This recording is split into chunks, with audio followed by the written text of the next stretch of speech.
Hi guys, எல்லாருக்கும் வணக்கம். விஜய் அவர்கள் பார்த்தீங்கன்னா அவங்க ஒய்ஃப் கூட வந்து பெருசாக சண்டை போட்டுட்டு ரொம்ப நாளாக அவங்க பேசாமலே இருக்காங்க இல்லையா. லாஸ்ட்டாக நீங்கள் வந்து பார்த்தீங்கன்னா மாஸ்டர் ஆடியோ லான்ச்சில் தான் அவங்க வந்து மீட் பண்ணியிருந்தாங்க, வந்திருந்தாங்க.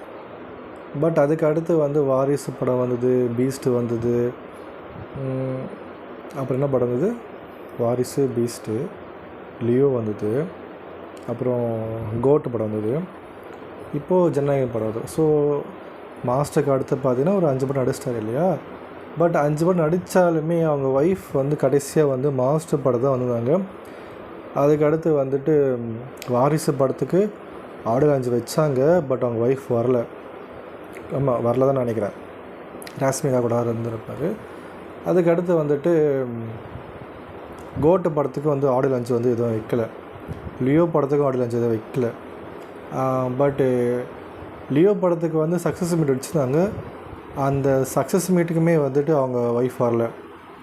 லாஸ்ட்டாக ஜனநாயகன் படம் வந்து மலேசியாவில் போய்ட்டு விற்கிறாங்க. அவங்க அம்மா அப்பாலாம் வந்திருந்தாங்க. பட் அவங்க பசங்க யாருமே வரல, அவங்க ஒய்ஃபுமே வரல. அவங்க பசங்க வந்து மோஸ்ட்லி எந்த ஃபங்க்ஷனும் வர மாட்டாங்க, அவங்க ஒய்ஃபும் வந்துட்டு வரல. ஸோ இதில் நம்ம என்ன தெரியுதுன்னா, லாஸ்ட்டாக அவங்க நார்மலாக பேசிகிட்டு இருந்தது வந்துட்டு மாஸ்டர் படம் வர டைமில் தான், கொரோனா பீரியட்லாம் வந்து அவங்க பேசினாங்க. உங்களுக்கு தெரியும், அவங்க பசங்க வந்துட்டு ஃபாரினில் வந்து படிச்சுட்ருக்காங்க. அவங்க பையன் சஞ்சய் வந்துட்டு அடுத்து சிக்மான்னு ஒரு படம் எடுத்து டைரக்ட் பண்ணி முடிச்சிட்டாரு.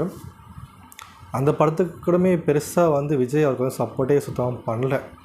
என்ன சொல்ல வராங்கன்னா, அஜித்குமார் அவர்கள் தான் வந்துட்டு அவங்க பையன் சஞ்சய் வந்து லைக்கா ப்ரொடக்ஷன் கூட வந்து ஜாயின் பண்ணி விட்டார். ஏன்னா அவங்க சஞ்சய் வந்துட்டு சிக்மா படம் எடுக்கிறாரு இல்லையா, அந்த படத்தை வந்து ப்ரொடியூஸ் பண்ணுறது லைக்கா தான் ப்ரொடியூஸ் பண்ணியிருந்தாங்க.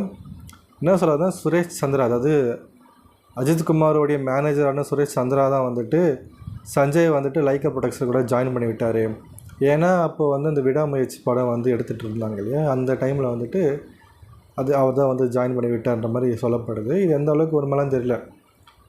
ஸோ இந்த மாதிரி போயிட்டுருக்கு. இப்போது போன வருஷம் டிசம்பர் மாதமே வந்துட்டு சங்கீதா அவர்கள் வந்துட்டு கோர்ட்டில் வந்துட்டு பெட்டிஷன் போட்டிருந்தாங்களா, இந்த மாதிரி என் ஹஸ்பண்டு கூட டைவர்ஸ் எனக்கு வேணும் அப்படி சொல்லிட்டு போட்டிருந்தாங்க. அது இப்போ ரீசெண்டாக போன வாரம் வந்துட்டு பிப்ரவரி மாதம் 27ஆம் கிட்ட பார்த்தீங்கன்னா அது ரிலீஸ் பண்ணியிருந்தாங்க. எப்படி அது வந்து ஒரு ஒரு பர்சனல் லைஃப்பில் நடக்கக்கூடிய ஒரு விஷயம், அது கோர்ட்டுக்கு போகுது. கோர்ட்டுக்கு போய் அது எதோ சொல்கிறாங்க, கோர்ட்டில் வந்து சீல்லாம் வைக்கல, சைன் போடல, அங்கே ஃபோட்டோ வந்து இருக்குது அப்படின்னா இது வந்து கோர்ட்டில் இருந்து லீக் ஆகலை, இது வந்து சங்கீதா அவர்களுடைய தரப்பில் தான் லீக் ஆகிருக்கு அப்படின்றாங்க.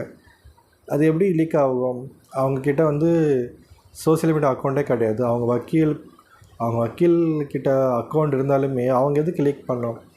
ஃபஸ்ட்டு இந்த ஃபோட்டோ வந்து எப்படி வந்து லீக் ஆச்சுன்னு தெரில. லீக் ஆனதில் வந்து பயங்கரமாக விஜய்க்கு வந்து பேட் நேம் தான். இந்த மாதிரி ஒய்ஃபை பார்த்துக்க தெரில, இவர் வந்துட்டு இது பண்ண போகிறாரா, நாட்டை காப்பாற்ற போகிறாரா, அவங்க பசங்களை காப்பாற்றல, அவங்க அப்பா அம்மா வந்துட்டு வீட்டு தனியாக வந்துட்டார். இப்போ வந்துட்டு இவ்வளோ மோசமான ஒரு ஆளால் எப்படி வந்துட்டு தமிழ்நாடை வந்து காப்பாற்ற முடியும், இந்த மாதிரி தான் நரேட்டிவ் வந்து போயிட்டுருக்கு. இது வந்து பேசப்படுது. நிறைய பேர் வந்து இதுக்காக வந்து யூடியூப்பில் வந்து வீடியோ போட்டு அவர் டேமேஜ் பண்ணணுன்ற ரீதியில் வந்துட்டு வீடியோ போட்டுட்ருக்காங்க. இது ஏன் இப்படி பண்ணுறாங்கன்னு சுத்தமாக ஒரு ஐடியாவே எனக்கு இல்லை. என்னதான் இருந்தாலுமே விஜய் இப்போது வந்து சோசியல் மீடியாவில் பார்த்தீங்கன்னா நிறையா வந்து விஜய்க்கு அவதூறாக வந்து பரவிட்டு தான் இருக்குது. இப்போது கீர்த்தி சுரேஷ், த்ரிஷா, இவங்க மாதிரி நடிகைகள்லாம் வச்சு அவரை ஒன்றா வச்சு பேசிகிட்டு இருக்காங்க. ரொம்பவே அது எனக்கு தெரியல, இது கீர்த்தி சுரேஷ்க்கும் விஜய்க்கும் வந்துட்டு என்ன ரிலேஷன்ஷிப்லாம் தெரியாது, அவங்க ஃப்ரெண்ட்ஸாக என்னென்னு தெரியாது. பட் த்ரிஷாவும் விஜய் வந்து ரொம்ப க்ளோஸாக இருந்த மாதிரி தான் வந்து நிறைய ஃபோட்டோஸ் வந்து லீக் ஆகிட்டுருக்கு.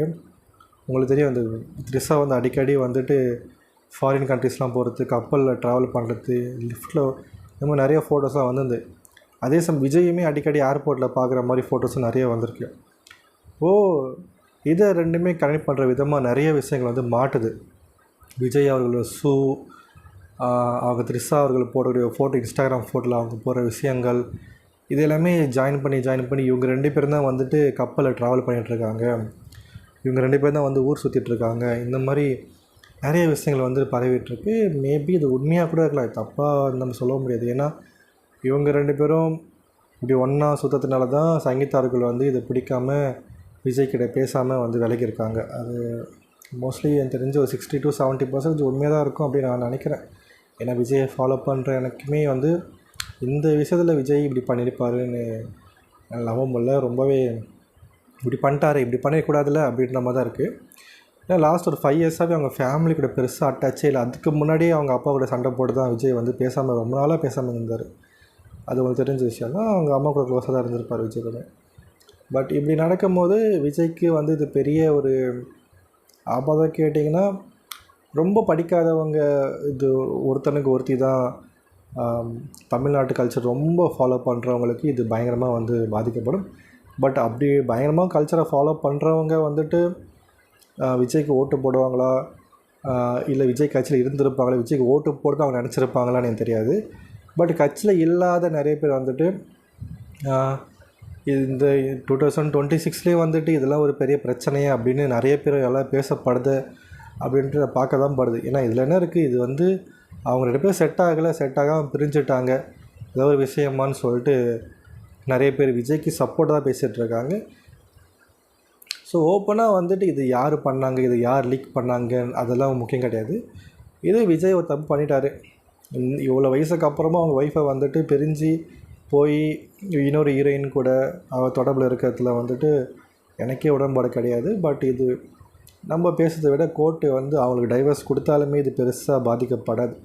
ஏன்னா வந்துட்டு இங்கே கட்சி நடத்துகிறவங்க யாருமே உத்தமனும் கிடையாது, உத்தம யாரும் கட்சி நடத்த முடியாது. சீமானே எடுத்துக்கோங்க, சீமான் தமிழ்னு அவ்வளோ கத்துறாரு.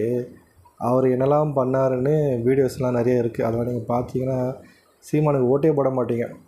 இப்போது ஸ்டாலின் இருக்கார், உதயநிதி இருக்கார், அவங்களாம் வந்துட்டு ஓகே ஒரே ஒய்ஃப்லாம் இருக்காங்க அப்படின்னு கம்பேர் பண்ணுறாங்க. பட் அவங்க தாத்தா வந்துட்டு 3 ஒய்ஃப் வச்சுருந்தாருன்னு 3 பேர் கல்யாணம் பண்ணியிருந்தார், அவங்களுக்கு அவ்வளோ பசங்க இருக்காங்கன்ற மாதிரிலாம். அவங்க பசங்க எல்லாருமே வந்துட்டு பணக்காரங்க தான். அவங்க பசங்களுடைய பசங்களும் பயங்கர பணக்காரங்களும் எல்லாம் லக்ஸரியான லைஃப்பை வாழ்ந்துட்டுருக்காங்க.